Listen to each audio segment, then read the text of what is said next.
tonight.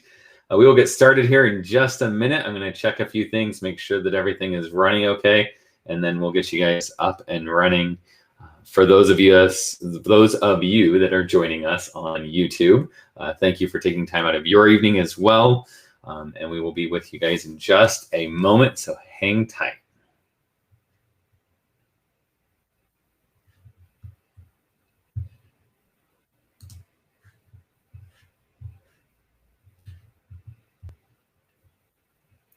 All right, so it looks like we're up and running and we'll get started. So again, thank you for taking time out of your evening to come and join us tonight for the FAFSA tutorial.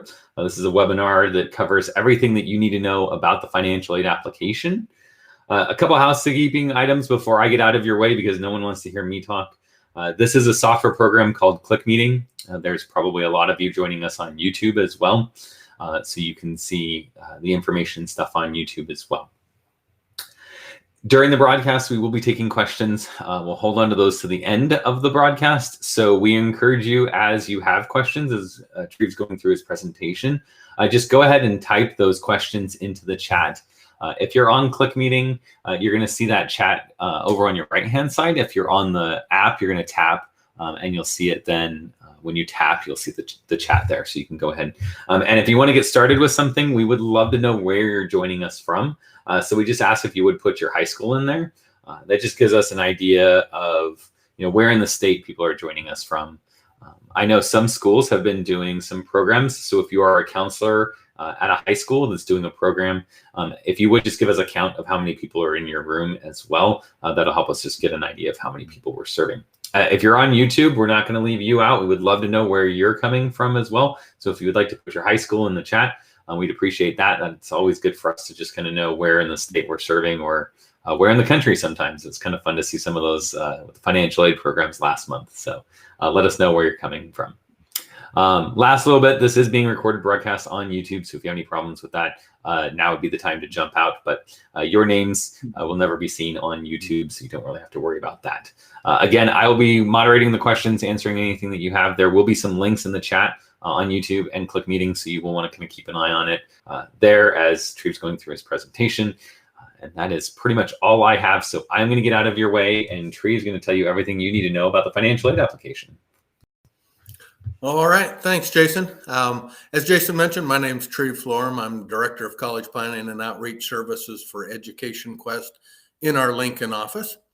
And we're going to go through the FAFSA form, or the free application for federal student aid, with you tonight, and try and take some of those questions you might have out of the way so you can get this completed. Okay, we're going to start with a little bit about the federal student aid account, or your FSA ID, and then we'll get directly into that FAFSA form. Okay, so to begin with, you'll need to go to studentaid.gov. That's the government's website for all financial aid programs. On that, the first thing you'll do is create an account. You'll do that. Every student needs to create an account, and for dependent students that require parent information on the FAFSA, one of their parents will have to have a username and password and create an account there. Now, for parents, if you had other students go to school previously and you have an FSA account already, that will work for multiple students, because that's tied back to you as a parent, but each student needs their own. Okay, so then once you've created that account, you'll go to, as you can see there with the circle, the Apply for Aid, and that will take you to the actual FAFSA form. So when you get there, you'll click the Login button, and it will take you to our first page here on the left, and it will ask you who you are filling this form out. As the student, you'll click I am the student and want access to the FAFSA form, and it will take you to put in your username and password so you can log in. You can also do it as a parent. You can put in student identifiers, name, date of birth, social security number, and you can get into the student's FAFSA that way. But the best way is to log in under the student's name. Okay, and you'll see that in the second slide there. Jason has put in the link there that we have our FAFSA checklist on our website, so you can click that link. That's going to have a list of everything you need to do the FAFSA. Okay, once you've put in that username and password, you'll see again, if you hadn't created an account, you can do that at that time, or you can just log in right there. As I mentioned, each student and parent will need an FSA ID. You're going to need this to log into the FAFSA. You'll also use it to sign at the end of your FAFSA. You'll use it to use the IRS data retrieval, which is the way you can pull most of your tax information right over from the IRS. And then also to sign your student or parent loan applications. Again, you will need an email address. We recommend not using a high school email address or a college email address if you're already in college, because those are addresses you will lose access to at some point. So it's best if you go out and create your own personal one using Yahoo, Gmail, Hotmail, whatever it is you would like to use. You'll need social security number, date of birth. You'll have to answer 4 challenge or security questions at the end, and then verify your email and phone number. And to do that, they will send a code to your email and then one to your phone number, and then that just verifies that you have the correct information in there. After you've verified those, you can also use your email address or your mobile phone number as your username. And also, if you forget your password at any time, you can go back to the studentaid.gov, log in, reset your password by having them send you a code. So that's the quickest way to do that, and makes everything a lot easier if you verify that information. Okay, once you're into the FAFSA, your first page will just have your basic information here. You can see name, address, or excuse me, name, date of birth, and basic information. So you must match up your legal name with your social security card or what it has on there. Same with when you do your user ID. You must match up because they will match that with Social Security through the Department of Education. So that's important to have that done correctly. And hyphenated names, again, have to match up with what you have on your Social Security card. Next, they're just going to verify your email and phone again. Make sure you put those in. Your home address, or if you're in college, your college address, whichever you would prefer. For student residency, they're going to ask what state you lived in and how long you've lived there. The first question will ask if you've lived there for the last 5 years. If you click yes, you're good to go. If you click no, they'll ask you when did you move there. So again, just for residency purposes for the colleges.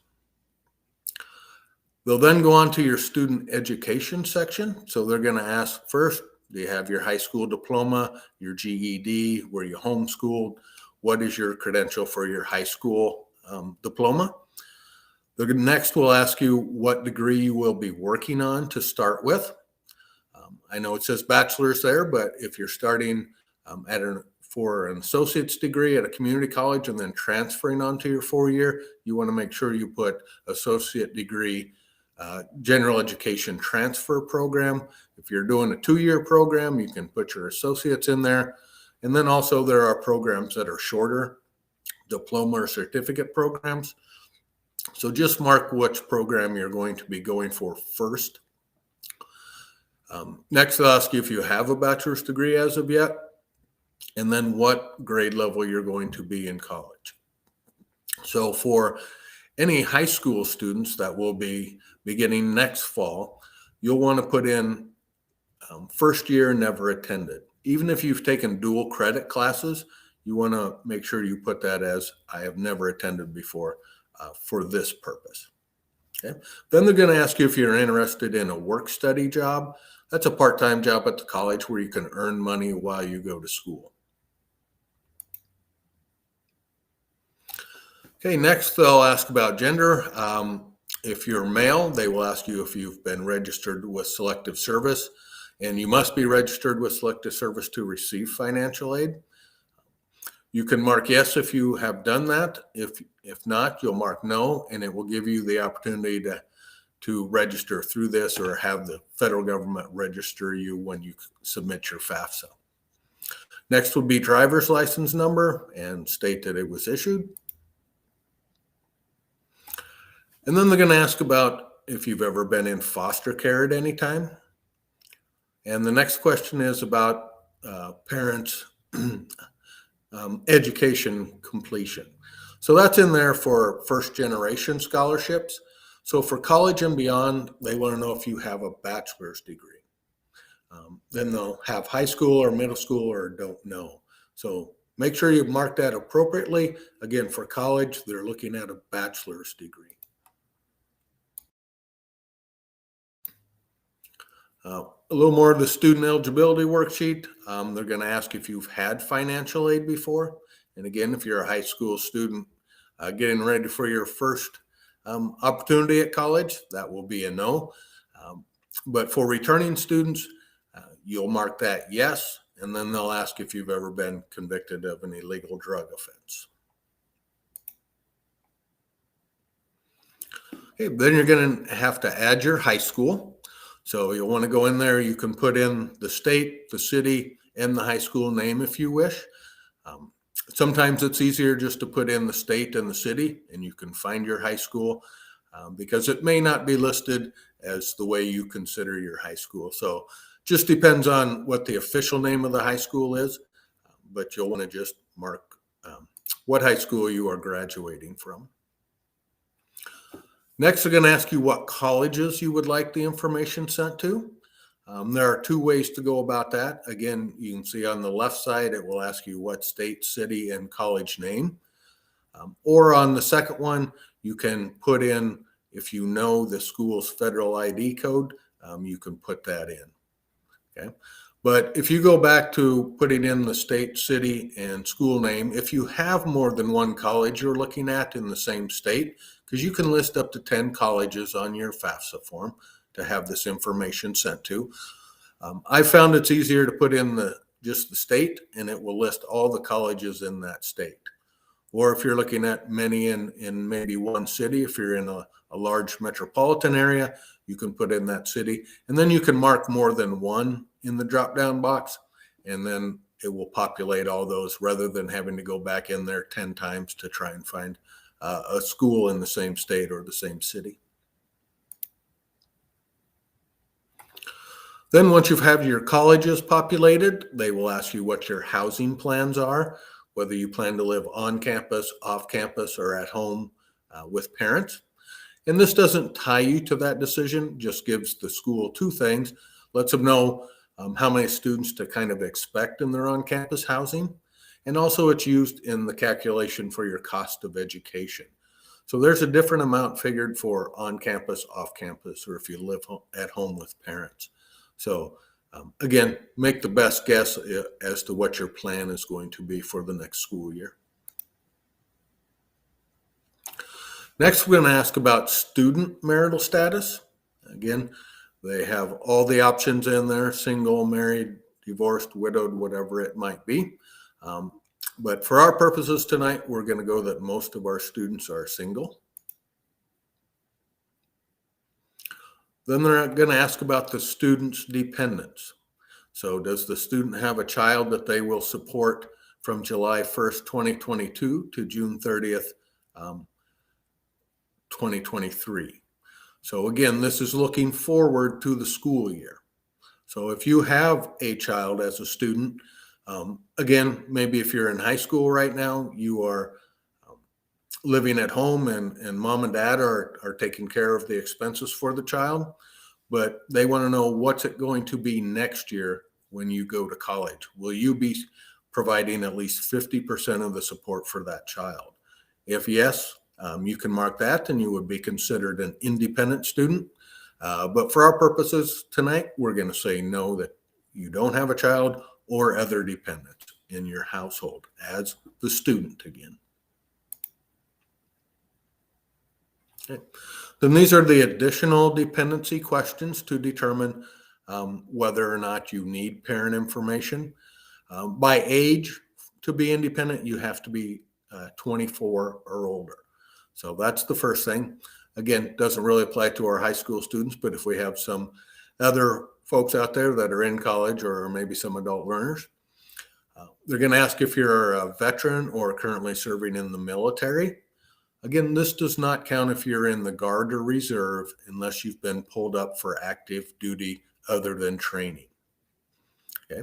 Those other three questions are going to ask if at any time after the age of 13, you've been in foster care, orphan, or ward of the court. They'll ask you if you're in legal guardianship. Now that has to be legal guardianship through the courts in the state that you reside. Okay. It can't be just mom and dad and I aren't getting along, so I moved in with grandpa and grandma. Those would not be considered legal guardians. Has to go through the court system. There's also an emancipated minor. Again, that's something you would have to go through the court system for. And the last one there, parent or step parent in legal guardianship, again, has to be through that.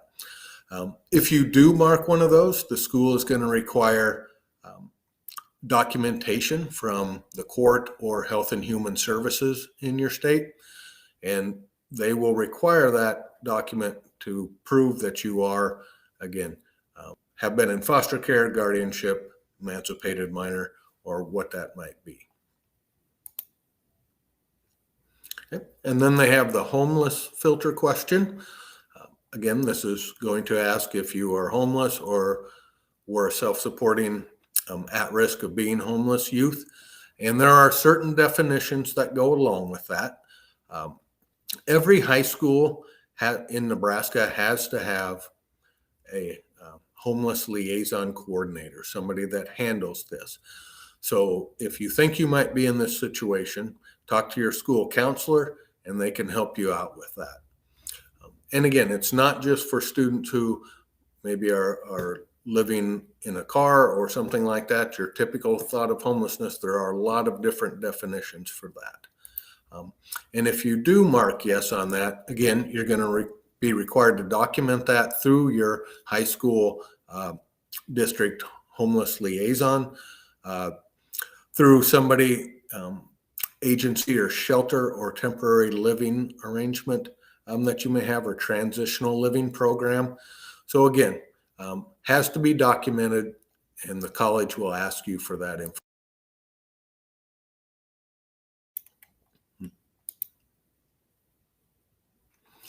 Okay, so we've gone through and we've said no to all those questions. So that means that they're going to say you're a dependent student and you need to provide parent information. Now you can see you do have the choice there. It says I am not able to provide parent information. If you click that, that means that you are only eligible for unsubsidized student loans.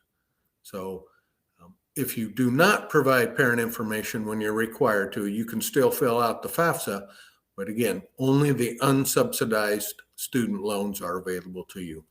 So parents, we have every once in a while parents that say they will not assist the student with filling this out. This does not require a parent to pay anything, to take out a loan, to do anything. All it does is lets the student know what they would be eligible for. So we really encourage parents to go ahead and give this information to the student so that they can get the best financial aid package that's available to them.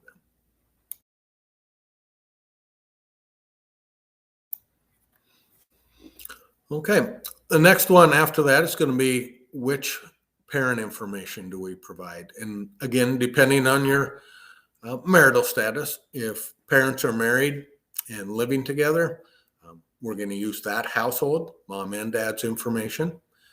If parents are divorced, but maybe mom or dad is remarried and student lives in that household, we're going to require parent and step parent information.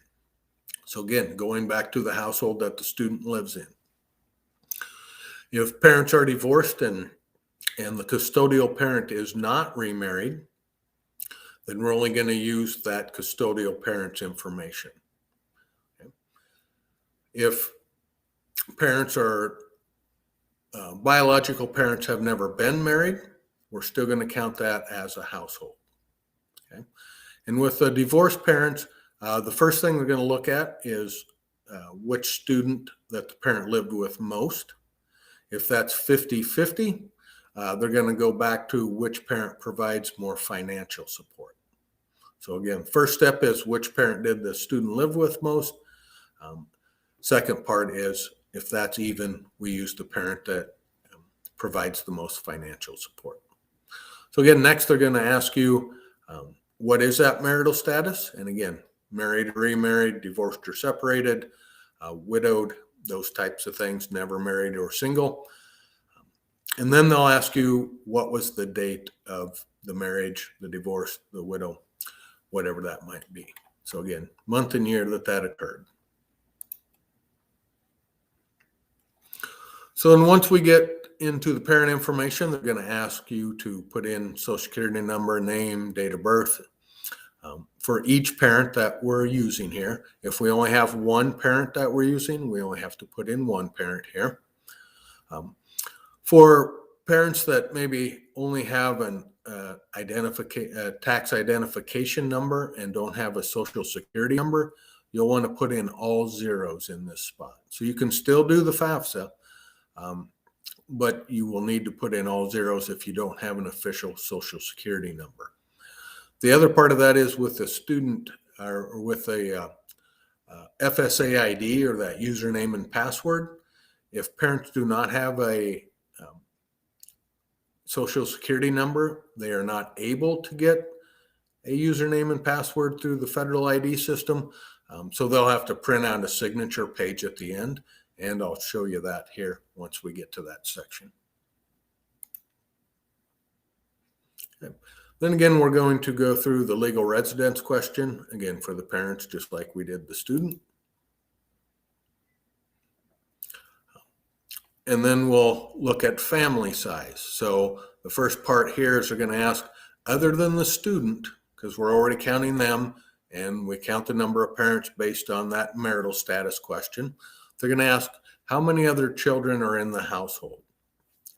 So we want to put down the children that you will be supporting more than 50% for that next school year. So again, July 1, 2022 to June 30th, 2023. Now that would include other older students that are under 24, not married, don't have any children, are not a veteran, those types of things that we went through with the dependency questions. But you may have older students in college, and we want to count those as long as they're considered a dependent on their FAFSA form. And then they'll ask again about other dependents you may have. So maybe you have a parent that you're taking care of, or maybe a brother and sister that are living with you, something like that as the parent in this household. So we want to make sure we're counting all the folks that you are taking care of and are dependent upon you. The next one will show you the number that you had. Again, show the student, how many parents, how many other dependents and children, and then additional dependents. So you can double check that you have the right number of folks in your household. And then they're going to ask, out of those numbers, how many of those will be students in college? And again, we don't get to count the parents here. We only get to count dependent students.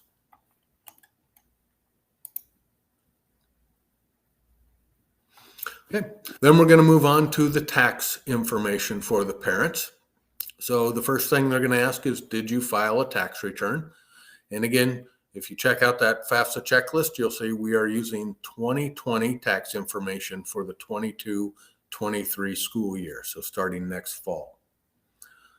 Okay. So hopefully you have had that completed as a parent if you are going to file one. Now, there's also I did not file or not going to file.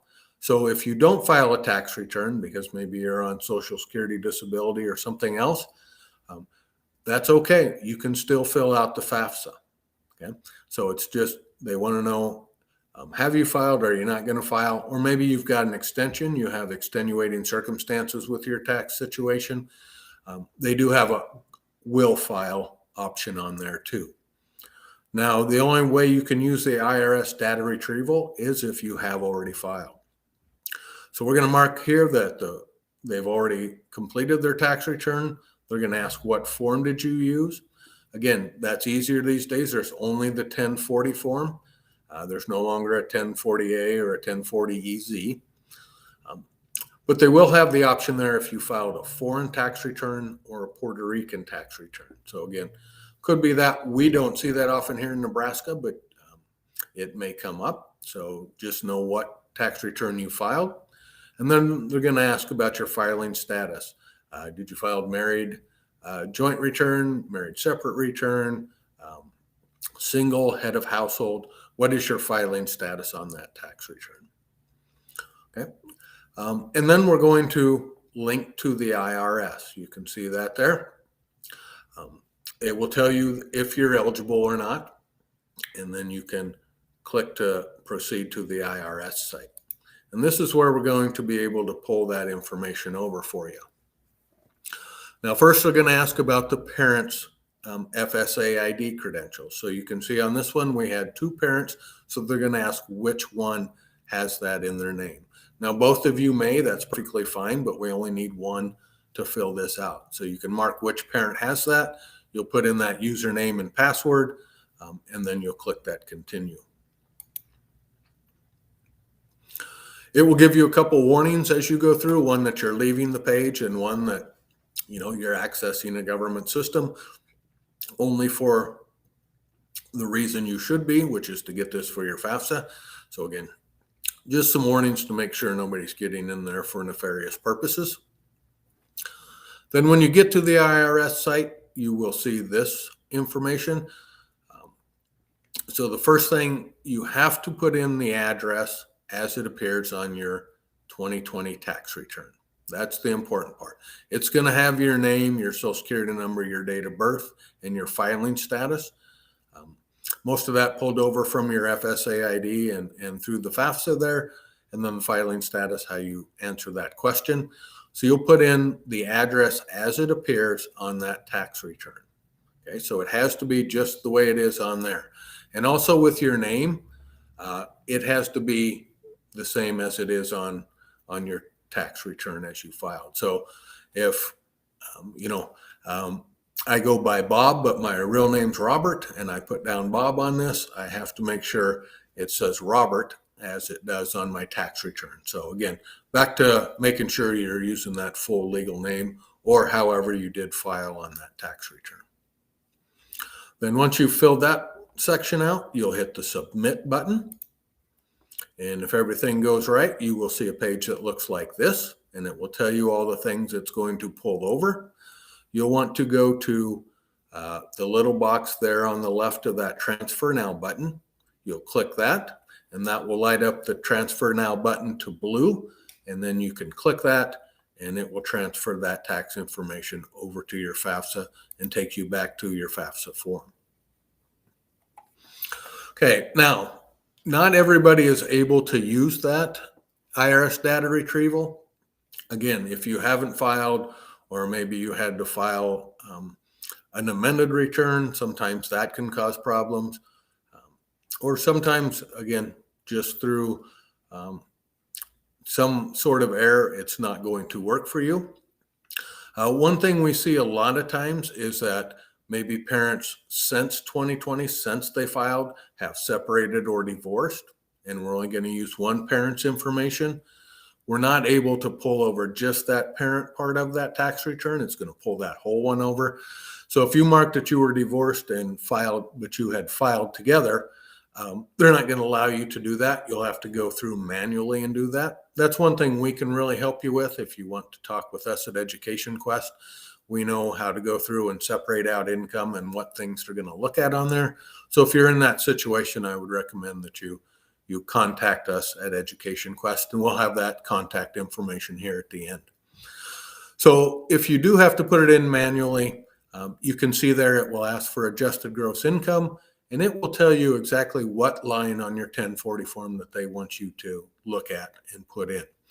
Now, if we're able to use that IRS data transfer, this will just say transferred from IRS. You won't see an amount there. It is all masked if you use the IRS data retrieval.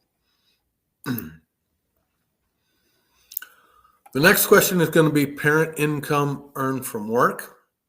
Now, for two-parent households, the IRS data retrieval will not pull this over because we have to separate out mom's income and dad's income. Okay. If you're a single-parent household, it will, because there's only one person earning money there. But for two-parent households, you'll need to have your W-2s available, and they're going to look at box 1 of your W-2. If you own a business, it'll be line 3 of your Schedule 1. Or if you have farm income that they want to count income from work, it'll be line 6. And that comes off that Schedule F for farm income. Now, some farms are partnerships or corporations, and that may be on a Schedule E. So that is not counted as income earned from work. Even though it is income earned from work, we know that you work for it.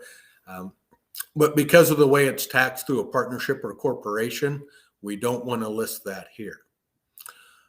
One other thing on here is if that is a negative business loss or a farm loss, again, we don't want to put that in because this is here to pull out your taxes that you paid for state tax and FICA tax and Social Security tax, those types of things. So we don't want to have a negative in there because that will not give you credit for the taxes that you actually paid. And again, if mom or dad has a business and that is their only income and they had a loss, we put in 0. But many families, you may have a W-2 for mom or dad plus a business or farm. So they may have 2 different. So we want to put in that W-2 earnings, but we don't want to subtract off any loss from farm or business, but we do want to add any profits from farm or business. Okay, and then they're going to ask the federal income tax. This is where they pull that out. Again, if you use the IRS data retrieval, that will just say transferred from the IRS. And then they're going to get into some other information for tax filers. If you, again, use that IRS data retrieval, most of these questions on the second slide part is not going to be there. It will be transferred. But they're going to have questions on if you have combat pay, special combat pay that was untaxed, a couple of other things in there. If you pulled in from or money out of an IRA or a retirement account of some sort. Again, a lot of that is on the tax return, but there are part of it that is not, and you will have to answer a couple questions on there. Again, more additional financial information. They're going to ask if the parent paid any child support, and then they're going to ask if you had any income from colleges and things like that, work study or that, which sometimes we do. We have parents that are in college and are reporting that, but most of the time that's going to be a 0 if you're not in college, obviously. They also have the education credits on there, and that's going to be on your Schedule 3. So you can check that out too. Again, with all these questions, they tell you exactly where to look on your tax form if it's on there.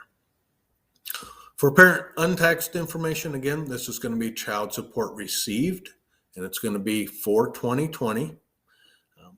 And again, if you're not sure what that amount is, on our FAFSA checklist, we do have the link for Nebraska for who to contact to get that information.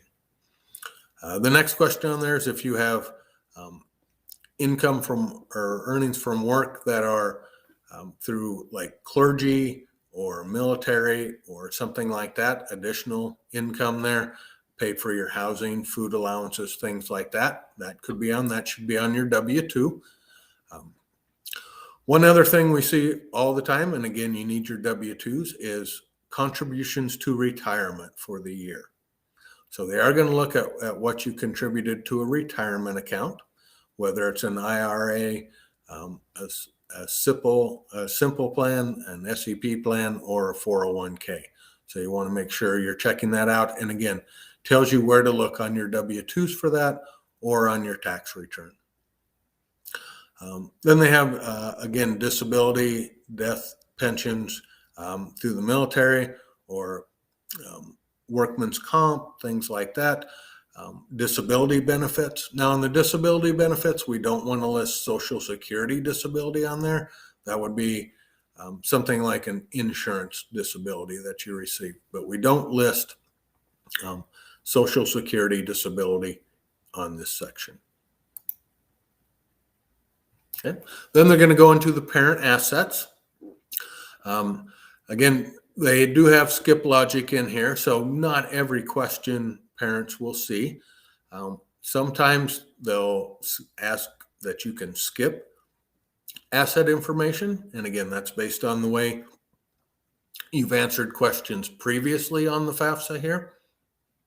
Or they will show an amount that is considered your allowance protection rate. Okay. So the first question is going to be savings and checking accounts. So what do you have in your personal savings and checking accounts? Again, if you have a farm or a business, we don't want to count that.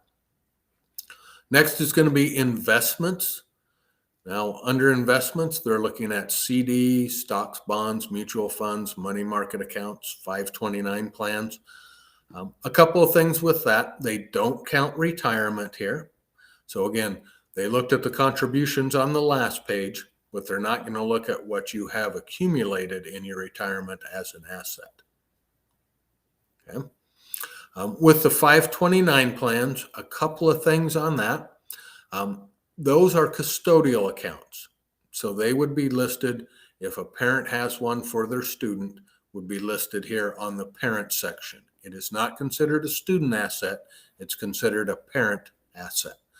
And with that, since with 529 plans, it's easy to switch between students' names and who the beneficiary is. You have to list all 529 plans you have for all of your students. Okay? So if you have 4 529 plans for all 4 of your children, you have to list them on this FAFSA, just because it's easy to change between names on those. Okay. The other part of that is being a custodial account. Maybe a grandparent or an aunt and uncle or a friend of the family has started one for the student. Okay, then they own that, and we do not have to list that as an asset here. Okay. Now, what that does is, if money's taken out of that the student uses that first year, when they fill out the FAFSA the second year, they will have to list that as other untaxed income, the amount that they received out of that 529 plan from a grandparent, aunt and uncle, or other person who may have that. Now, if it's pulled out of a parent one, we don't have to count that as untaxed income. That's just a parent contribution. But if it comes from somebody else, we do need to list that. And I'll show you where we'll list that when we get to the student financial section. They're also here going to ask about real estate, not including your primary residence. So they don't include your primary home. But if you have rental properties, or if you have a second home or a cabin at the lake or a timeshare in Aspen, those are going to be counted as assets. Okay? And when they look at those, they're going to look at the equity you have. So what it's worth minus anything you owe on it. So what is your equity in that property? Okay. The last part is going to be asking if you own a business or an investment farm. Okay, for a business, they have what they call the small business exclusion. So if you own the business, at least 50% of it as the parent, you have less than 100 employees, and you participate in running that business, you are not going to have to count any assets with that business. Okay. It's very similar with the farm. If farming is your main income for the parent and you materially participate in that farming and you file the Schedule F with your tax return, that is considered the family farm, and we do not have to count that again, any assets, land, anything with that listing in the farm. What they're going to look at as far as investment farm is if you have farm ground that you rent out to somebody else, pasture ground or farm ground. And again, it's just the part that you rent out. We see many farmers that maybe do a lot of their own farming, but they rent out a section or something to somebody else. So we would just count the part that they rent out. Okay. And again, it's just your equity in that, what that land is worth minus anything you still owe on it. And they also will look at if you're part of a family farm corporation or partnership and you don't materially participate in that farm operation. So it may be that I have a brother and a sister, and let's say my parents were farmers and they left us three the ground. I kept my job here and I didn't work on the farm, but my brother and sister did. They would not have to count that as an asset, but I would because I don't work on that farm. Okay. Again, if you have questions with your business or your farm and want to make sure you're answering that correctly, feel free to contact us. See, Jason's put that information in there to be able to contact us. And again, we'll have that information at the end. Okay, so that finishes up the parent section. Now we'll go through the student section. It's going to be all the same questions, but just answering it for how the student filed. So again, if the student filed a tax return, they can put already completed, put their 1040. They probably filed single, and then they can use that IRS data retrieval too. Now, many students maybe didn't file. They didn't work, or maybe they didn't earn enough to be required to file. And again, that's perfectly fine. They will mark that they didn't file, and then they will put in their income earned from work. Okay. So if you didn't file, it will skip that adjusted gross income section and just ask what was their income earned from work. Again, on this one, because of the way the government set up their slides, this is showing student and spouse. Now, if the student marked that they're single, they're not going to ask questions about a spouse. But again, with the student, if they use the IRS data retrieval, it will pull over. But this is where we would put in for students who didn't file what their income was off their W-2s. Okay, so they still need to put in that income earned from work. Again, they're going to ask about the tax information and then some of those other questions for tax filers or that are on there. Again, asking if they have any additional income there. They'll go with more student additional info. And again, that's different things like child support paid. If they received any money from work study, this is where we would put that in. You can see taxable earnings from work study here. Because if they had work study, and again, this would be for returning students that have had a year in college and participated in work study, they want to subtract that out because they don't want last year's financial aid to count against or to count as something that you will be using to pay for next year. Okay?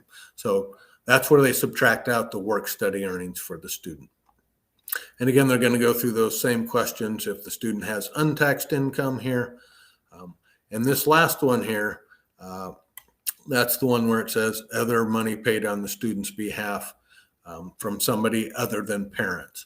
And that's where you would have that, again, 529 plan from a grandparent, aunt and uncle, someone like that, that pulled money out that we didn't list as the asset, but we do need to list the money that they received there.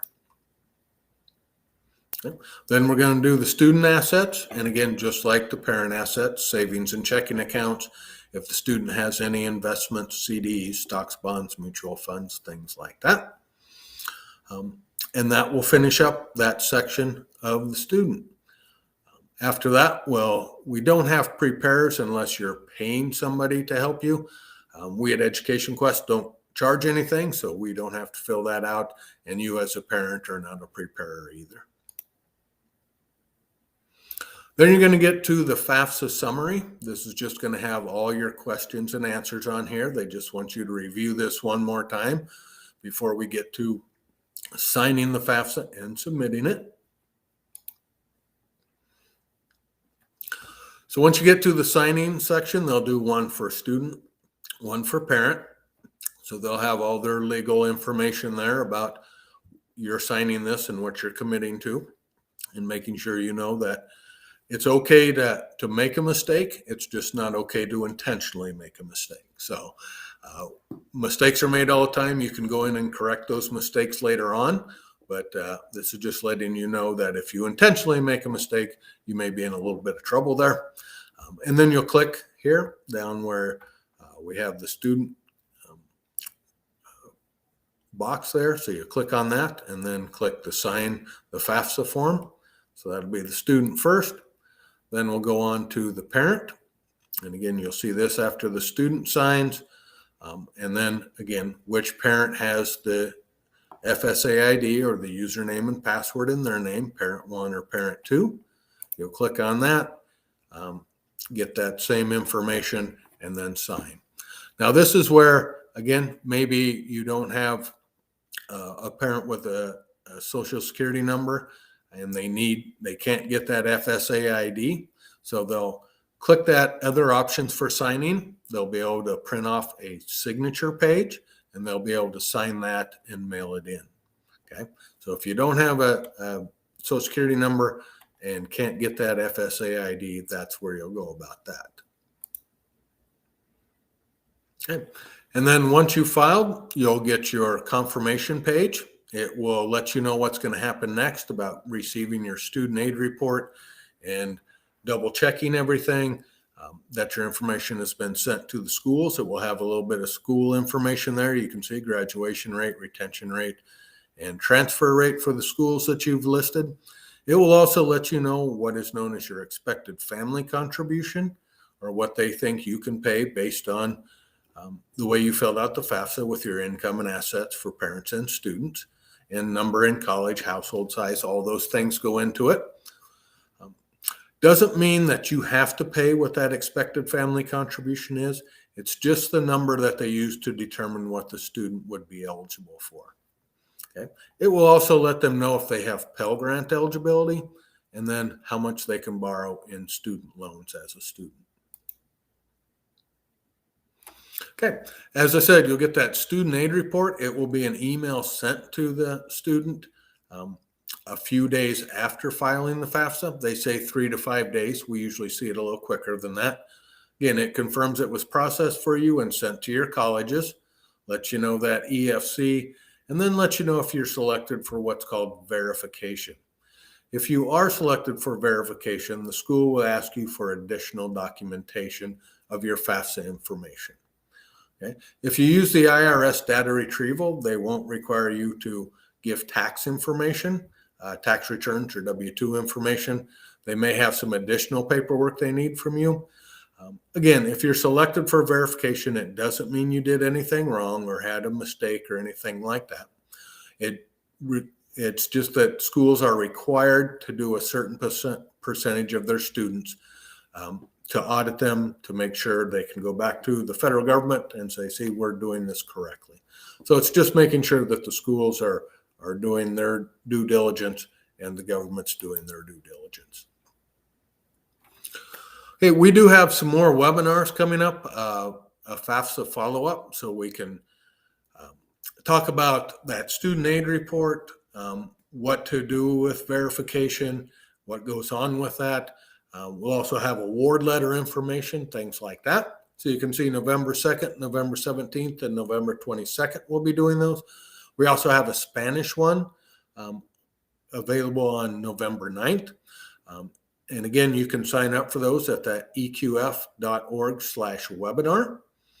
And if you sign up for one and you, for some reason, are unable to attend it live, that's fine. You will be able to see the recording. Again, we'll have those on YouTube, and you can access that again from our website at educationquest.org, or just go to YouTube and search Education Quest and you can find our channel there.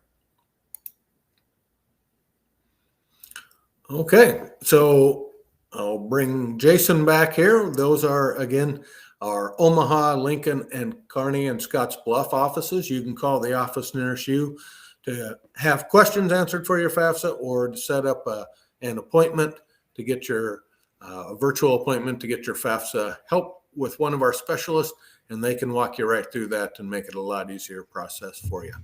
But now we'll see if we have any questions in the chat that Jason wants to go over.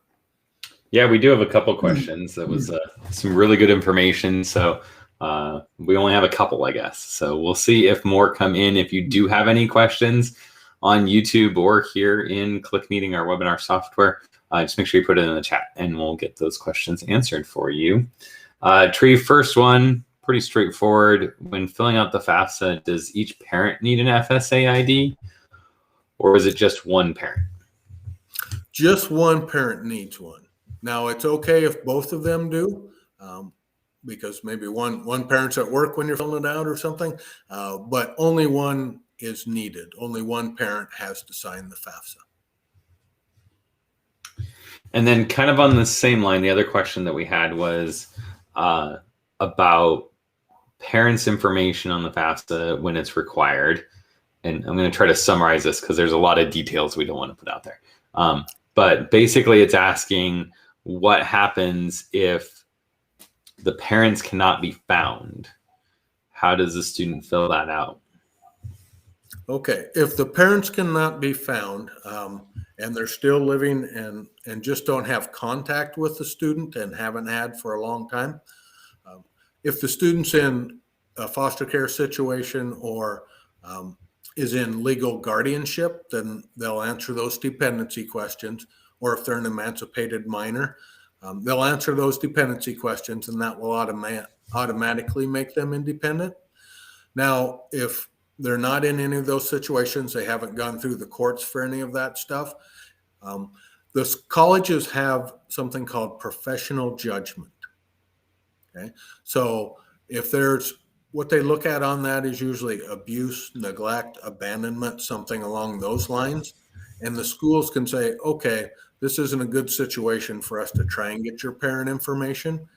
They'll usually require testimony or letters from a couple people associated with it that knows the situation and can explain it to them. But they do have that option if the parents just aren't in the picture and haven't been for a while. And like I said, maybe there's an abandonment issue there.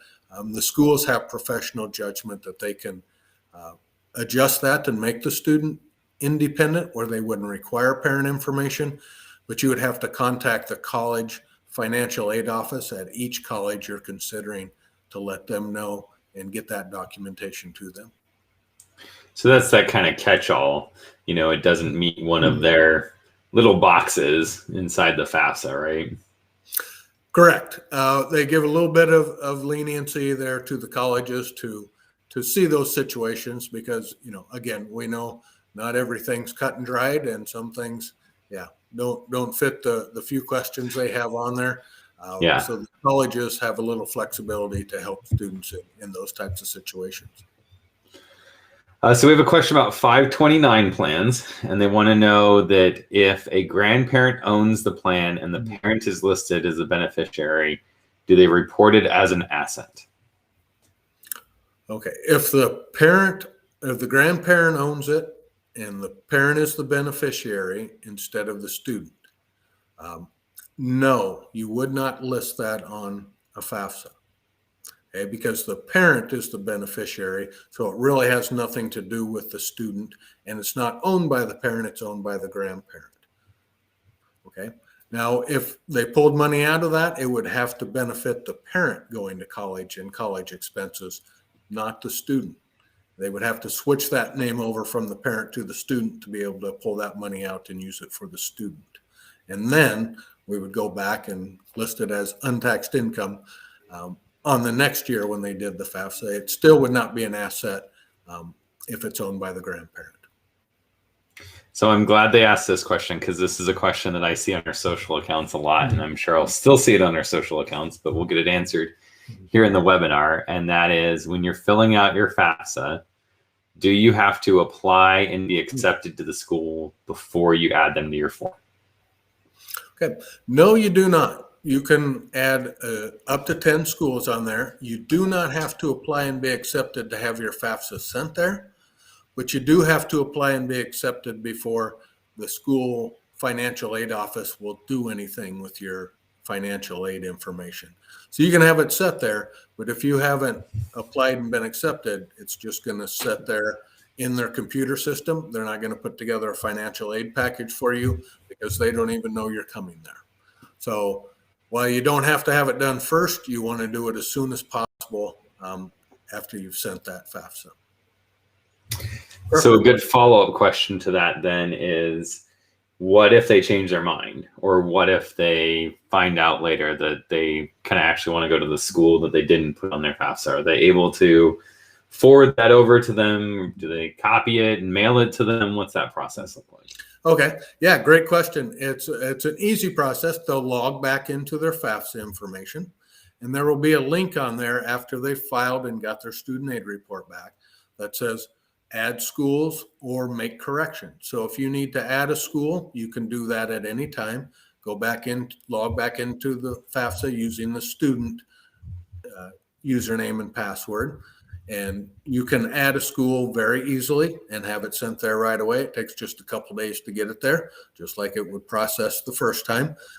Or like I said, if they have a correction that they need to make, they see on their student aid report that they've made some sort of typo or small error, they can go back in and correct that and have that correct version sent to their colleges also.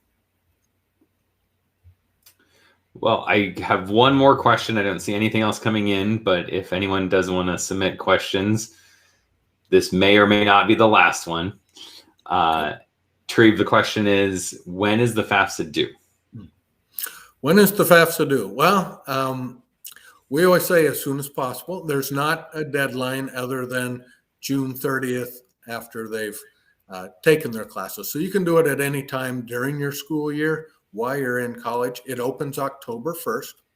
Now, each school will have a priority date for some of their smaller programs, smaller federal and state grants, college-based grants, that they'll have a priority date for it. So you want to be in before that priority date. In Nebraska, most of those are around April 1st. There can be some that are earlier than that. So you want to check with your colleges and see what their priority date is. But the sooner you get that FAFSA filed and sent to your colleges, the better financial aid package or awards you have a chance at. So again, it opens October 1st every year, so you want to do it as soon as you can after that. But there really isn't a deadline until you're done with that year of college. So yeah, if you're out there listening, if you're needing help doing your FAFSA, as Treve mentioned, and we've got the link in the chat, reach out to any one of our offices. They would be more than happy to help you get through those tough questions or those special situations that you might have. Or if you have a quick question, we answer a lot of them on our social media. So if you just have what do I do here or how do I do that? Just drop us a DM somewhere on Twitter or Facebook or Instagram or YouTube or any of those places, and we'll make sure it gets answered. If you're daring and you do want to go it alone, we do have tools on our website, including a video series that walks you step by step through the FAFSA. Pretty much everything that Treve went through today, just you see the FAFSA screens, you see it getting filled out. So that's another great resource for you to kind of help you get over the hump and get through it.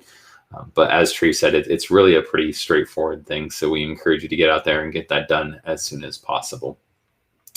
And hopefully we'll see you at one of our next webinars when we talk about what comes up next and what happens after the FAFSA is filled out. So if you haven't already, you want to make sure that you get out there and sign up for those or catch one of those live sessions next month. And until then, we wish you the best. And thank you again for taking an evening with us. And we will talk to you again soon.